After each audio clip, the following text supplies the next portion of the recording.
Drakes here.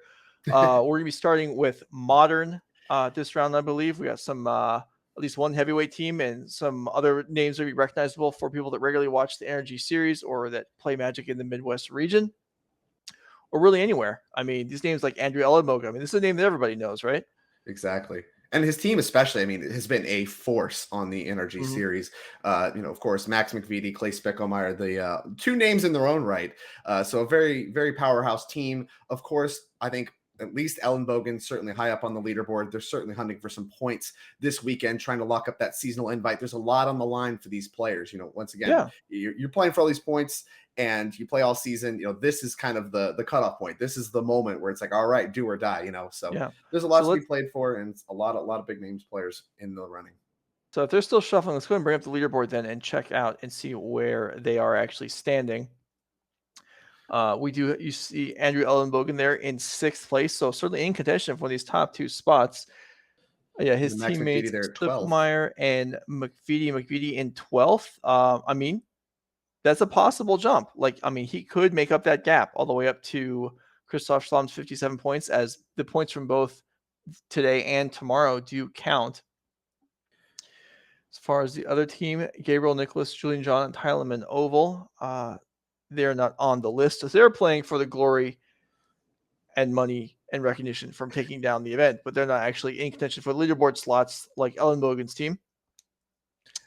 I expect them to try equally as hard, put up a good fight. We're going to be starting with Modern this time. Hopefully we have our little display straightened out a little bit better this time. Tylamin Ovel versus Andrew Elenbogen. And this is kind of a new classic matchup in the Modern format, I think, where you're looking at the 4-color Yorion there on the left side. It's a little reversed a little bit, but that's okay. The 4-color Yorion, this is a blink build. No real elemental synergies going on here. There's no real Risen Reefs or anything. It's the Eternal Witness, just kind of good value cards. Against an Izzet Murktide list. This one's got a little bit going on. There's 2 Teferi Time Ravelers in the list, it seems. So it looks like maybe a little bit of a white splash. Not something you typically see, but obviously has a lot of applications against some of the Cascade-based decks in the format, as well as in this matchup where there's the presence of cards like Counterspell and the instant speed evoke elementals. So I expect a pretty interactive game. These games can get a little bit long, but a lot of really crucial interaction points, a lot of resource management, and like I said, kind of just one of the marquee matchups of the new Modern format. Yeah. So wait a second here. We're talking about Teferi making Solitude pitching, sorcery speed. How much does that if Solitude's pitch ability was just sorcery speed, it didn't have flash, right? Is that card still like a premium spell in the format, or do you think it falls quite a bit and doesn't see much play? Well, if you think about it's kind of one of the bigger matchups that we used to see in Modern, like the Hammer Time deck. I think you lose a lot of percentage points in that matchup, not being able to interact at instant speed in response to things like hammers. So the card loses a lot of stock for sure. Instant speed can't really be understated. Now, would it still be played? I'm sure. It's a powerful effect on a powerful card. We see cards like Fury that still see play. I imagine it would see play in some places, but it wouldn't be as dominant of a card in the format as it is. It isn't a card you have to respect. And there's another one, Ragavan. That dash ability matters a lot to be able to CAG that at instant speed. And so Ragavan gets a little bit better, especially in this matchup of Solitude would be sorcery speed, as there's no Bobble Crack. We'll see if we could have a new Capenna Triome. I think they play the Bant one sometimes. I don't know. I haven't seen if Elenbogen has one on his list, but I think sometimes they play the Bant Triome. We'll see. And it looks like thinking about it. Lots to think about. I think that's Rogren in his hand. Okay, all right. He's going to show off for us. Andrew is on. Okay, it's a Steam Vents. Andrew is on a mulligan to 5, which is rough. It looks like we're going to, it looks like there might be an Unholy Heat or something being cast, and we're going to bobble in response. Looks like a little bit, Lightning Bolt. A little bit of shortcutting going on. That Ragavan going to go ahead and eat the Lightning Bolt from Elenbogen. Tylamin going to get a look at the top card as here it comes. Looks like a Windswept Heat is the pickup. And I'm going to go ahead and play that one. So now there's no more known information past the turn here. And Ovel going to go ahead and take a draw step. 2 copies of Expression Vibration in hand. That's a pretty good one in this matchup, but not a lot else going on from what it looks like. A lot of lands. As here's just a land in the passing of the turn. So Andrew choosing to give up a little bit of mana fixing in order to Lightning Bolt at the end step. Couldn't expect a turn 2 play, or potentially, and we didn't see one. So maybe there is more defensive spells, counter spell, or something along those lines among the, I believe, 2 maybe 3 cards in his hand. I believe there's a counterspell, and now we just Yeah. picked up a second one. Looks like counterspell, expressive iteration, and another copy of Windswept Piece. So that third land is actually on time. Elenbogen maybe would have had to cast some of the expressive iterations looking for a land in order to set up, whatever, make your land drops and be able to counterspell plus maybe expressive iteration or something else in the same turn. Now, next turn, Elenbogen casts expressive iteration, find the land, and still represent counterspell. As there's the Hallowed Fountain, that white card there, fetched at the end step. Couple copies of Steam Vents among the others in hand, as here comes Island and the passing of the turn. Yeah, Tylamin choosing to hold up Counterspell despite expressive iteration in hand. We'll probably see that next turn. So Counterspell can continue to be held up as there are plenty of lands. And you're right, there's nothing aggressive in Tylamin's hand at the moment. So no ability to, put a clock on Andrew as he tries to time is all you really need to get out from under a mulligan. The more cards both players draw, the less impactful starting 2 down is, even though it is significant. But the land drops are flowing. That's kind of the most important thing when you're developing early on. Yeah, and having a land here, I still wonder if Elenbogen's maybe going to try to fire off expressive iteration into the face of, think about what, Ovel's done for his turn cycles, right? Like, what does he have? Is he going to flash in a Brazen Borrower? Like, come on, he's got to have something. Got to have some counterspells. Got to have some interaction. There's not a lot of pressure as long as you're making your land drops to fire off your expressive iteration. And, but you are behind on cards. So, like, it is possible that Ovel, kind of just makes all of his land drops and then overpowers you with more powerful cards and more cards later on in the game. So there's kind of a squeeze going on with this dynamic we have. We're just playing lands, passing the turn, where both players are just sitting on expressive iterations, trying to find the spot to play it and still be able to interact. As it looks like, consider graveyarded a land and picked up Odawara, a land, but could be a spell with that nice channel ability, as here comes the first expressive iteration of what I suspect will be many in this game, and very quickly counterspelled from Elenbogen. Yeah, both players actually, trying to pass turns holding up their counterspell mana really needlessly, although there's no way for either one of them to know that, as no one actually has anything except more copies of expressive iteration. So we're going to see an exchange there. We'll see a repeat of the previous turn, as Andrew will now play expressive iteration, and Tylamin will probably counterspell. Yeah, you have to wonder if Elenbogen is interested in counterspelling and expressive iteration, you have to kind of be interested in counterspelling back, right? Now, Elenbogen forced to decide if he wants to counterspell back as well, and he does choose to, so you're going to go ahead and be the first to resolve an expressive iteration. A land among the bunch, have to be interested in that one, I imagine. Yep, and it looks like Icefang Coatl, maybe the other pickup there. Just keep the card advantage flowing, even if the cards aren't great. That's how you claw your way back from mulligans in this 4-color deck. Very good at drawing cards and trying to, utilize every micro edge with your resources. Here comes another copy of expressive iteration. Yeah, so now this is kind of what we've seen before. It's just iterations back and forth. Actually, this will work out fine for Tylamin. He will be forced to tap more mana on his turn this time around. Well, with the fight we've seen, I think Tylamin's very okay with that. No, maybe go ahead and dash this Ragavan. I think we could maybe see that so it doesn't get picked off with a thing like Ren, some cards like that. And you have the Unholy Heat in case there is a Ren that comes down anyway. So you kind of have that checked as it is. So I think that's kind of what Tylamin's thinking about right now, is whether or not he wants to dash and maybe not be able to hold up as many things on Elenbogen's turn, or if he wants to just cast it and try to get that advantage accumulating. But I think with how much mana Tylamin has, I think he should be pretty interested in dashing it. We'll see if I think he's trying to figure out if he can even dash it, but whatever. Either way, that's the decision going on here. Tylamin still ahead on card advantage. Looks like a judge has been brought over to ask questions. I believe we're asking about the dash from Exile. I'm going to go ahead and pick that one up. I believe you can. It's just an alternate casting method, so it should work just fine. And that's actually going to be a real big problem for Elenbogen, because once again, Elenbogen already behind on cards, Ragavan representing a real threat from the Izzet side. And you're a 4-color deck. All your cards are very powerful. The treasures from Ragavan allow this Izzet deck to cast your powerful cards. And then it's what we've seen in Modern time and time again, where Ragavan is just going to begin to run away with the game for as many times, as he is able to hit. Just kind of begin to chip away. So as this game stalls out, while we wait for Tylamin's either judge consult or teammate consult, we can see that Gabriel Nicholas has already picked up a game. So his teammate's wasting no time. Nice judge call. We're going to get things done while you sit there and talk to judges. All right. So Stevens comes in, shocking in, and we await for... And this looks like a 2-mana dash. That is going to be allowed, which is a correct ruling. Going to go ahead and swing across. Elenbogen, no effects. Here comes a treasure and the top of Elenbogen's library. Looking for something like a red and 6, some kind of card advantage engine. Flooded Strand, not exciting. Mana advantage still present. And Ragavan is going to return to hand on the end step. So we'll see what Elenbogen can do to answer that. We know he has an Ice Fang Quaddle to try to ambush, but of course Tylamin has some responses of his own. So kind of a little bit of a back and forth here. Very, like I said, very interactive match. There's going to be a lot of exchanging of resources in this game. Yeah. Solitude. Okay. Very good pickup. That's a nice one. Anything that can try and deal with anything that's a 2-for-1 is going to be great for Andrew, really. You don't want to be too picky here. Solitude will certainly work, as it can pick off the Ragavan. And, if it eats a lightning bolt, I'm sure Andrew's fine with that.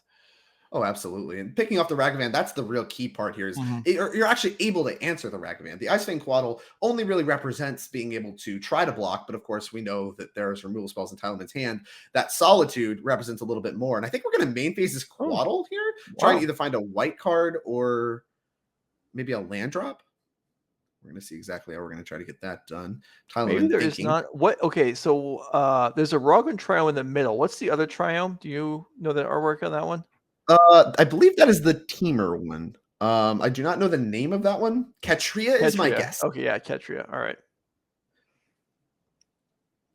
Just trying to see if I could add something to my list, but no, foiled. Absolutely not. Absolutely not. I don't even know if it's on Andrew's list, so we can check later on. Andrew kind of tanking on whether or not to play this Teferi Time Raveler, or I think the question is whether or not to play it or pitch it to Solitude.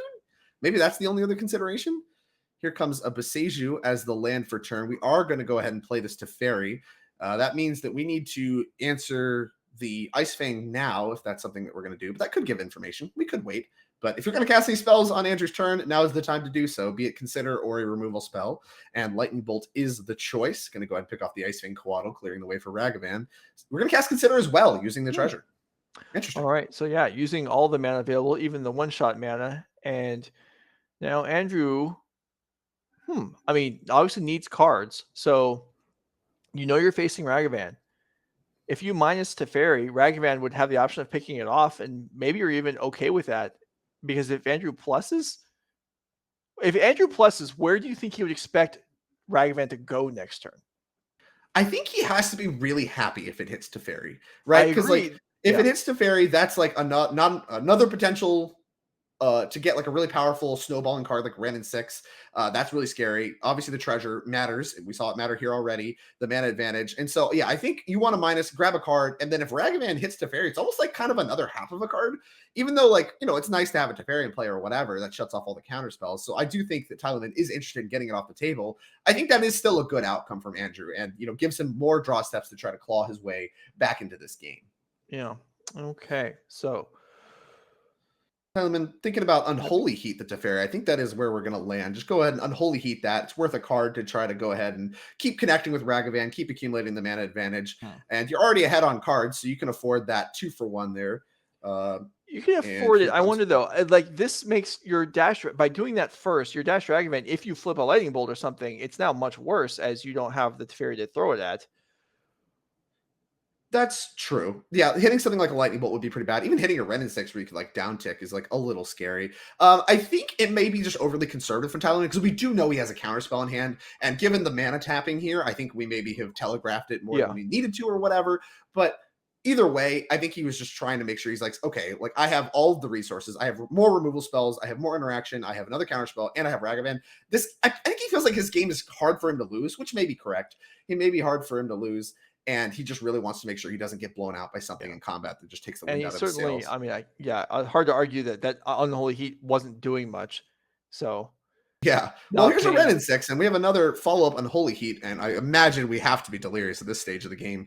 Bobble among the other types in the yard, going to be able to destroy the Ren and 6 at the full 6 damage value, as we're going to go ahead and plus return a Windswept Heath to hand, and we're going to play that one, and an Instep Unholy Heat going to go ahead and take care of that Ren and 6. So Andrew kind of not really able to get a lot started, even though we are drawing quite a few of these powerful card advantage sources, really showing that, the 4-color deck is a pile of good cards, right? You're going to have a lot of really good draw steps, which makes Ragavan so scary. As here comes a very quick fetch. Have to imagine Solitude going to be the card to cast here. Right. Finding the second white source important for Andrew, even if this Ragavan doesn't leave the board, which we know it won't because Tylamin held his counterspell, let the Ren 6 in, and used Unholy to take care of that, holding counterspell for something else like this Solitude. And that one very quickly going to get counterspelled. Absolutely not. My Ragavan is doing wonderful work. Thank you. Let's go ahead and get that to come across. Another land off the top. Not great hits, but Andrew's life constantly falling, and the mana advantage cannot be understated. Here is a Bauble follow-up. Going to take a look at the top card here.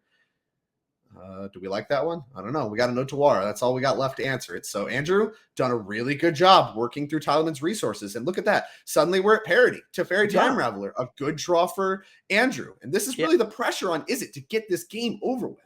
Yeah, Tylamin's draw here. I mean, okay, he just picked up a Dragon Rage Channeler off of that Bauble trigger, but like doesn't have a whole lot left at this point.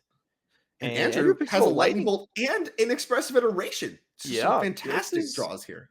This has got to be, starting to get pretty exciting here for Andrew, as he probably feels like, okay, you know what, I'm making my way back into this game here a little bit. Maybe buy Yorion the consideration here. 3 mana tapped. Sense. Yep, Yorion going to come to hand. Still got the mana up to Lightning Bolt if we do that one. We are going to go ahead and buy Yorion. And suddenly, we're kind of at parity, right? Like, look at the mana resources, look at the cards, and Andrew on a mold of 5, and, both players resolving Expressive Iteration. It's kind of impressive how these 2-for-1s, the Teferi, the Icewing Quaddle, seemingly, small little exchanges have suddenly led to a game where both players have similar amounts of resources to work with. Yeah, it's significant that this Ragavan didn't actually turn up much of use. That could have snowballed the game, but it just hasn't happened. So Dragon Rage Channel leads off, Ragavan follows up, and Andrew has Bolt, and he has a choice of targets, and he's going to take down the Ragavan. So, okay, that's the end of that. A cool little trick we saw there. Tylamin played the Bauble first before attacking, got the Surveil, and took a look at the card to see if that's something he wanted before choosing to attack the Teferi. So that a little heads-up play there. If there was something really powerful like an Omnath on tap, I have to imagine you want to go face and not allow that draw to happen. But, of course, didn't matter either way. Lightning Bolt happens, and Abundant Growth, the card that was on top. Going to go ahead and plus Teferi. We can Expressive Iteration at instant speed now, Joe. Yeah, I don't know how useful that is, I guess. Probably not very, but it is an option. The Abundant Growth is nice, as the Yorion didn't have any cards to draw, and now it does. Just one, but still, that's something. And reset the loyalty on Teferi. Not too bad, not too bad. I guess there is a window there for Tylamin to play a spell on Andrew's turn, but nothing doing.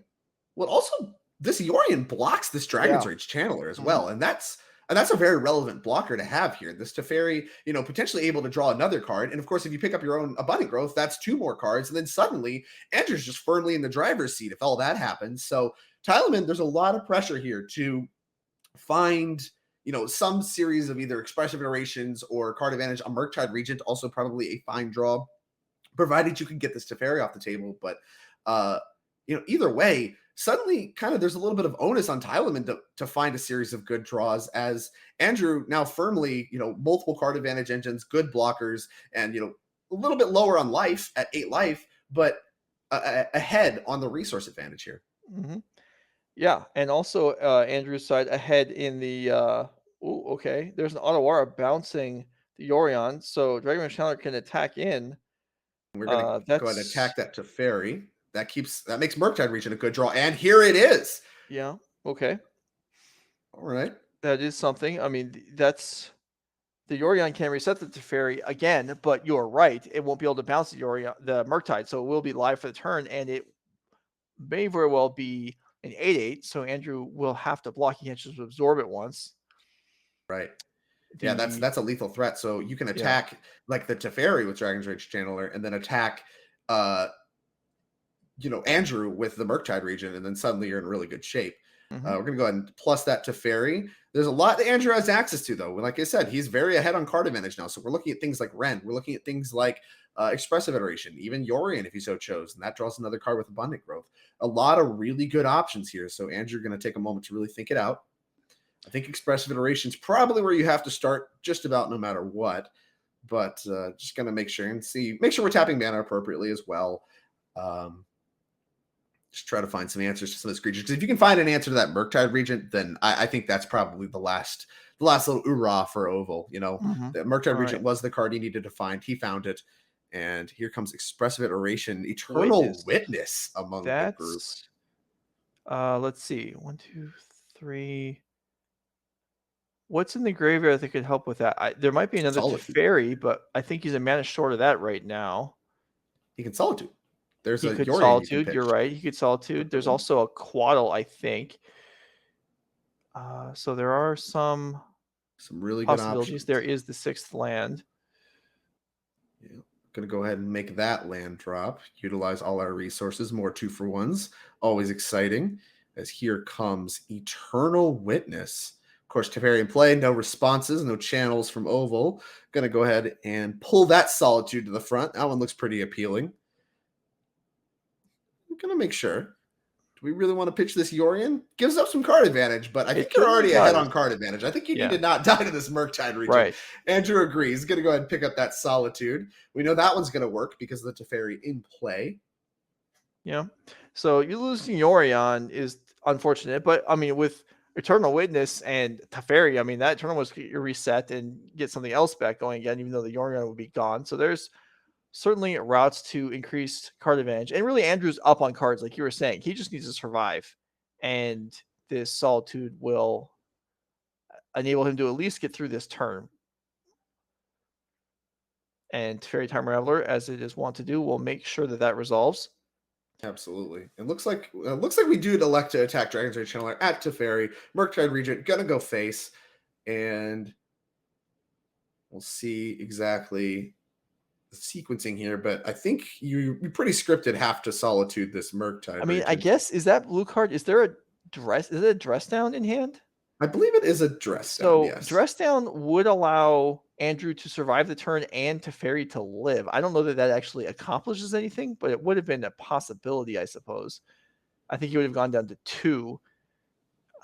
But here is...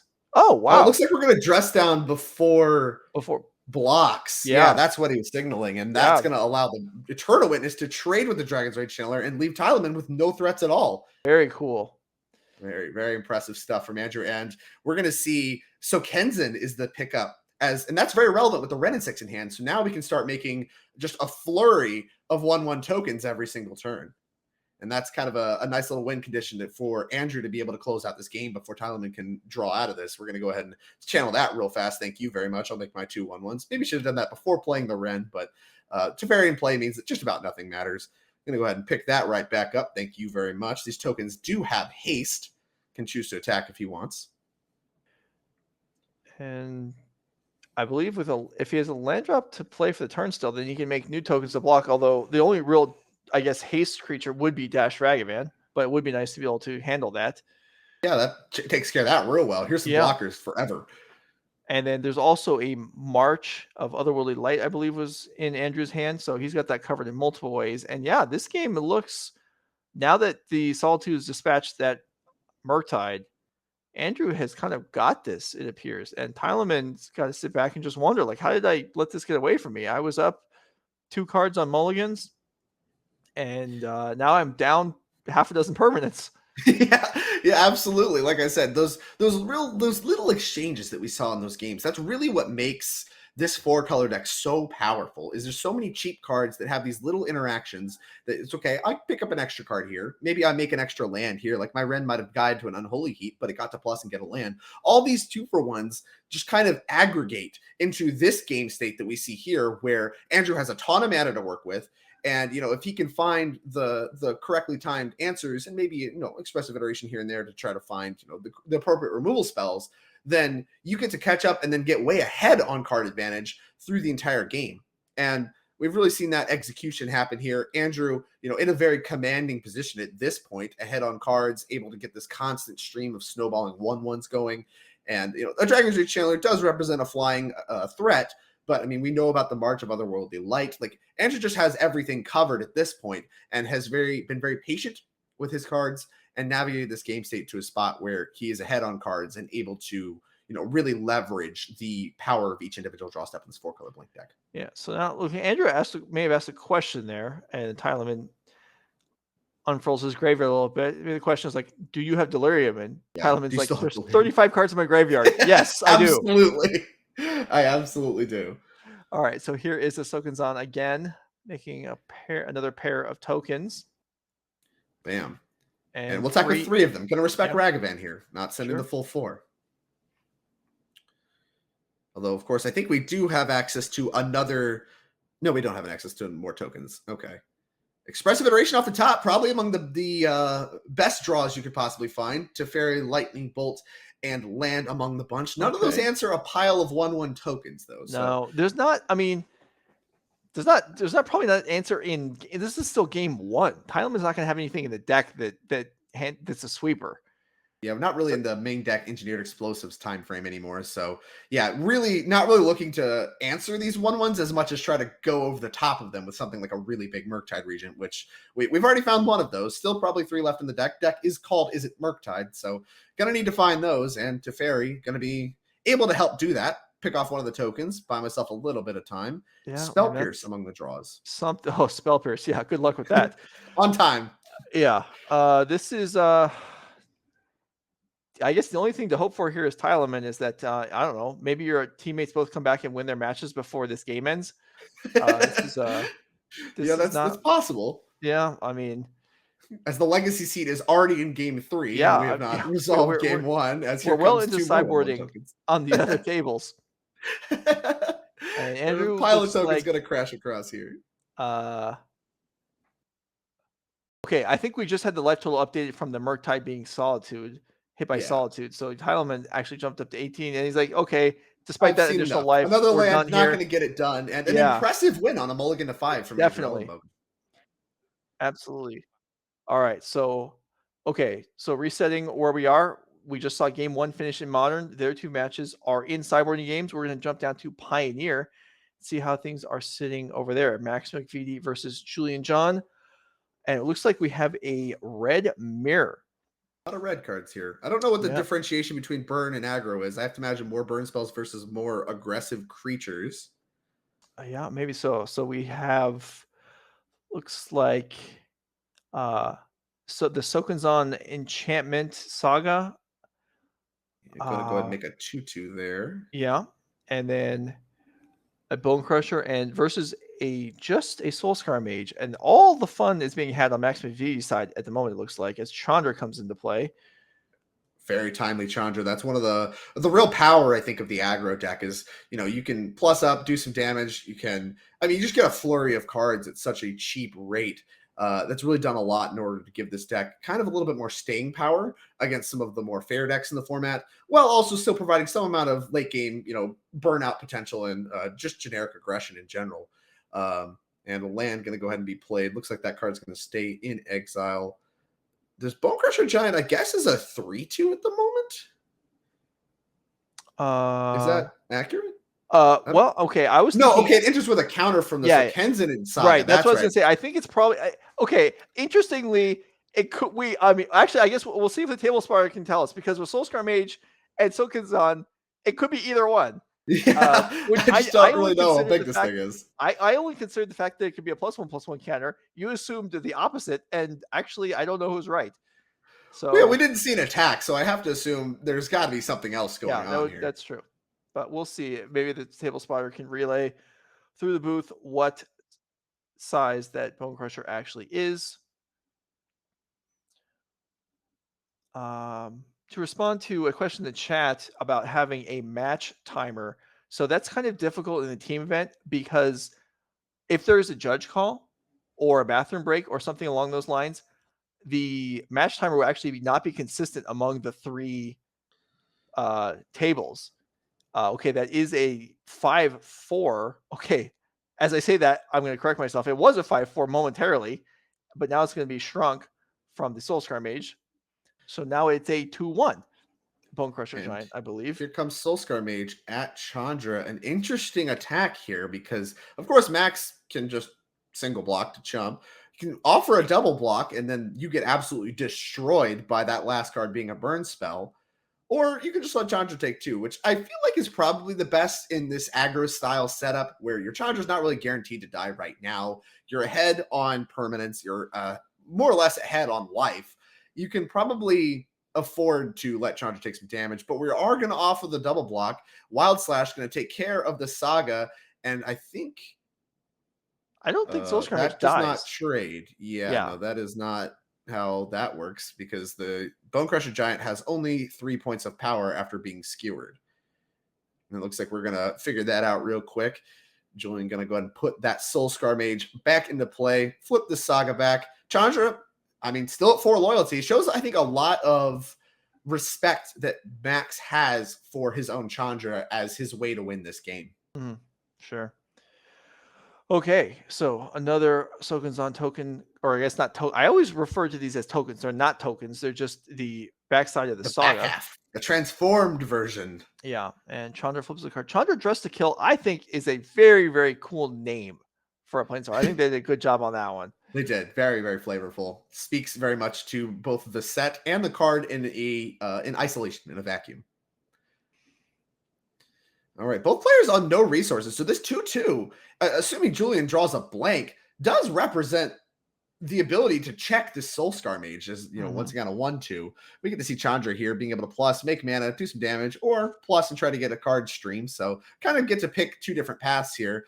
Yeah. Max says, I don't care. You're not going to draw a good one. Attack you. I like the attack here. I do. Because hanging back and blocking makes you any instant speed spell means you're chump blocking, and that's no good. So I like the attack here. I think the Chandra did plus that turn and flip the card into the exile zone, which it looks like a land. I keep seeing looks like a land. land. So I mean, Max's lands, yeah. Max's basics are whiteboarded, and it looks like a whiteboard card on top there. So I believe that's what it is.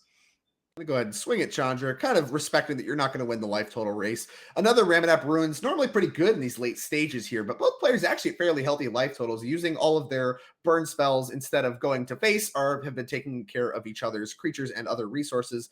As Stomp is flipped off the top, that's a really good one. Yeah, that will work just fine. And a light up the stage follow-up. What a stream of cards here. Yeah, nice turn for Max McVety. All right, so we see land drop made, Bone Crusher. Den of the Bugbear. Gonna go coming and play. In. Yeah, Den of the Bugbear. And that's going to do a lot of work too. So utility lands on lethal? Is this lethal in play? Oh, let's see. Yeah. Well, we'll see. Yeah, Chandra could find a burn spell here, but it does need to be a stream of good ones, just like we saw Max have there. Could get greedy. I guess you can't really. You don't really have the ability to play mana. There's a creature. I think this is about as good as you could hope for. Here's your Chandra to try to claw you back. Here's a creature to block. But we are apparently at 5 life, and I don't think that's going to be enough to save you. As here comes another Stomp to take care of the Eidolon, and we still have the mana to attack with Den of the Bugbear. Have to imagine that this one is very healthily sealed up. Yeah, I mean, style points. We could just attack the Bone Crusher Giant, and Julian has to chump block. Otherwise, he just can't cast a spell for the rest of the game. It doesn't matter. We're just gonna play it all the way out, and Max McVety going to convincingly win that game there over Julian John. Looks like the aggro setup might be a little bit better than the burn setup based on what we saw, but looks like we're showing some experimental frenzy. Wow, it's been a while since we've seen that. Absolutely, that can certainly do some work, but Max McVety does take that one down, putting his team 1 match in the books.